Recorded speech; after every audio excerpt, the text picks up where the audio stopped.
Salut les copains, comment ça va trop bien aujourd'hui? Super, mais c'est génial! Et oui, c'est sur cette légendaire chanson des bronzés font du ski que j'ai décidé de démarrer ma chronique en hommage à Michel Blanc, ou peut-être à Michel Barnier. Et ouais, je sais plus, parce que quand t'es nommé Premier ministre et que t'as même pas 50 députés avec toi, je suis vraiment pas sûr qu'un jour tu réussisses à conclure. Mais bon, comme dit Jean-Claude Duss, sur malentendu, ça peut toujours marcher. Mais là, très franchement, je pense qu'Omar Sy, il a plus de chances d'être retenu pour incarner Michel Blanc le jour où on fera un biopic sur lui que Michel Barnier de faire valider son budget la semaine prochaine. Je sais pas ce que vous en pensez. Mais après, je connaissais un gars au lycée, il a réussi à choper sa prof de français alors que personne n'y croyait. Comme quoi, la méthode Jean-Claude Duss, parfois ça fonctionne. Vous avez compris de qui je vous parlais là? Eh oui, de notre cher président. Je vous parle de lui parce qu'à ce qui paraît que Macron, il aurait dit à Barnier quand il a nommé à Matignon, si je peux me permettre de te donner un conseil, tu sais Michel, toi et moi on a un peu le même problème.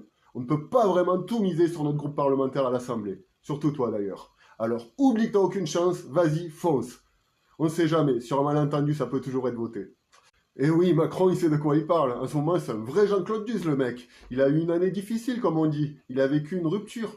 Une rupture avec les Français, mais une rupture quand même. Et Macron, comme beaucoup de gens, il n'a pas très bien supporté sa rupture. De là, il a dit sous l'Assemblée.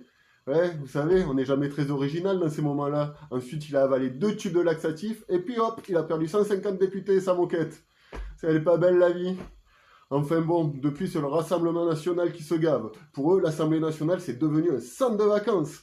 Bienvenue à Gala Swinga, da la di la da da, y'a le peigne à border là, da la di la da da, rentrez chez vous les bambous là, da la di la da da, et oui ça fait pas rêver tout ça, mais c'est comme ça. Et en plus, Barnier, pour faire plaisir à Marine Le Pen, il a dû nommer Bruno Retailleau ministre de l'Intérieur. Franchement, c'est pas très bronzé compatible tout ça, hein. J'ai même lu dans la presse que l'autre jour, pour la rassurer, il lui aurait même envoyé une photo de Bruno Retailleau, prise à Poitiers, avec ses 2 chiens à côté de lui, 2 bergers allemands, Charles et Martel, devant une pile d'OQTF, 732 exactement, oui oui, qui venait d'être fraîchement signée pour envoyer plein d'étrangers chez eux. Que reverrai-je, pays merveilleux, où le FN n'était que 2. Et oui, quand aujourd'hui, il y a des fachos partout au Palais Bourbon. Et les élus du Rassemblement National, si tu regardes bien, ils ont tous les défauts des personnages des bronzés. Ils sont égoïstes comme Bernard, ils sont racistes comme Christiane, ils sont parasites comme Popeye, ils sont condescendants comme Nathalie, et même, je suis sûr, si tu fouilles un peu, ils sont tous Macron compatibles comme Jérôme. Franchement, si ça continue comme ça, la politique dans ce pays, moi je vous le dis, dans un mois, je nous considère comme définitivement perdus. Enfin bon, tout ça c'est la faute à Macron. Il m'énerve Macron, bordel. Je déteste Macron, il mériterait que Jean-Claude Duss lui fasse un mawashigiri dans sa gueule.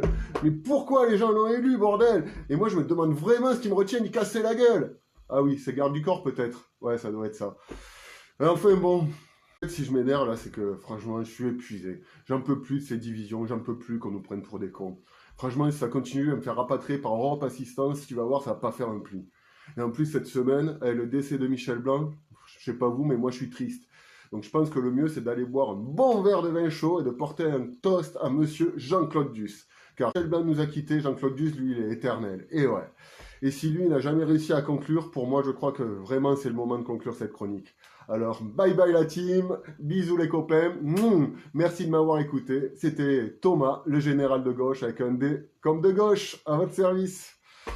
Et oui, au fait, comme d'hab, on n'oublie pas, si ça vous a plu, vous pouvez liker, commenter, partager. On ne sait jamais, sur un malentendu, ça peut toujours buzzer.